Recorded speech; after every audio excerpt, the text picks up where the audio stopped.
أحمد عز بيشد في شعره وقال ده أنا ما صرفتش 200 جنيه على تعليمي، ورمضان صبحي دافع 100,000 مصاريف KG2 غير السبلايز، وولاد تامر حسني ومحمد رمضان صارفين 2 مليون، ومنى زكي وأحمد حلمي مفاجأة.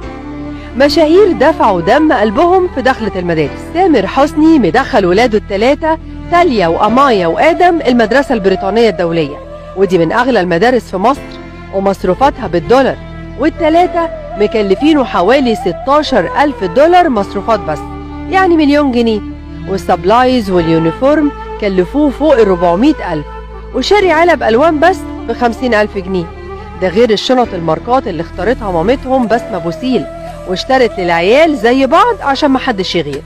ومعاهم في نفس المدرسة عز الدين وزين الدين ولاد زينة وأحمد عز، وفي أول كل سنة زينة بتاخد 900,000 مصروف.